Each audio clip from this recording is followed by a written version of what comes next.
আসসালামু আলাইকুম ওয়া রাহমাতুল্লাহ। ওয়া আলাইকুম আসসালাম। আউযু বিল্লাহি মিনাশ শাইতানির রাজীম। বিসমিল্লাহির রহমানির রহিম।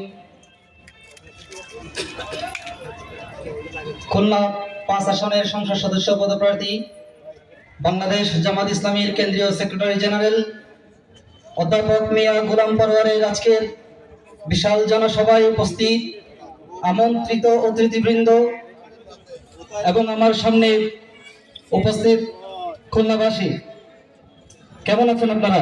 আলহামদুলিল্লাহ। সময় সংক্ষিপ্ত, বেশি কথা বলবো না। সারা বাংলাদেশে দাড়িপাল্লার যে গণজোয়ার উঠেছে, মানুষ দাড়িপাল্লার উপর যে আস্থা রাখা শুরু করেছে, সেই আস্থার প্রতিফলন আগামী 12 তারিখ আপনারা দেখবেন ইনশাআল্লাহ। সারা বাংলাদেশের মানুষ বাংলাদেশ জামাত ইসলামীর উপরে যে আস্থা রাখছে, এই আস্থা একদিনে আসে নাই। এই আস্থা দীর্ঘ 17 বছর জুলুম নির্যাতনের মধ্য দিয়ে বাংলাদেশ জামাত ইসলামী এবং ইসলামী ছাত্র শিবিরের উপরে যে জুলুম নির্যাতন হয়েছে, সেই জুলুম নির্যাতনের উপর এই অঞ্চলের মানুষ,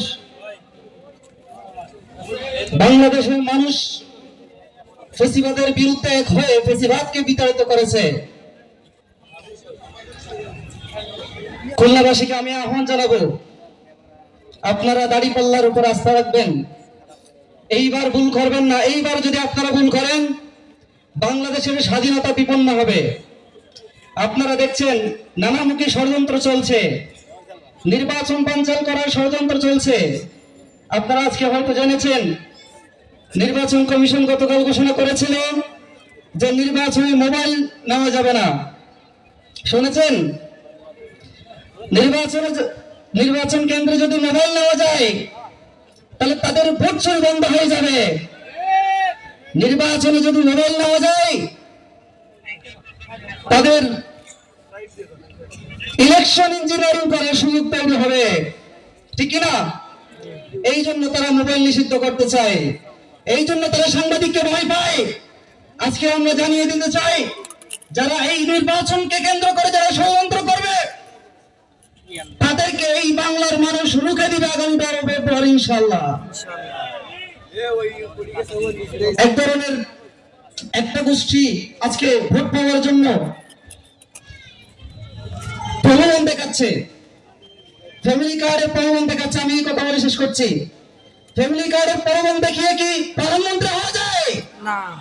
আরো জোরে বলবেন, ফ্যামিলি কার্ডের প্রলোভন দেখিয়ে কি আমাদের মা বোনদের ভোট ফেলে যাবে? আরো জোরে শুনতে চাই, ফ্যামিলি কার্ডের প্রলোভন দেখিয়ে বাংলার প্রধানমন্ত্রী হওয়া যাবে?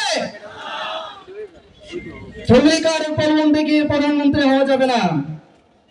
তিনি একটা কথা বলেন যে বাংলাদেশ জামাত ইসলামীর নেতা কর্মীদের দেশ পরিচালনা করার যোগ্যতা নাই। আমি বলতে চাই, আপনার কি যোগ্যতা আছে দেশ পরিচালনা করার? আপনি 17 বছর বাইরে ছিলেন।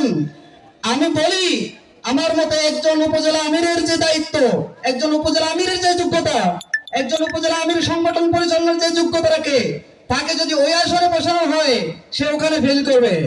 সে যদি পরিচালনা করে, তাহলে তো দেশের অবস্থা কি হবে আপনারাই বুঝতে পারছেন। আমি কথা সংক্ষেপ করছি, সবার প্রতি শুভেচ্ছা জানাচ্ছি এবং আগামী নির্বাচনে দাঁড়িপাল্লার প্রতি আস্থা রাখার আহ্বান জানিয়ে আমি কথা শেষ করছি। আসসালামু আলাইকুম।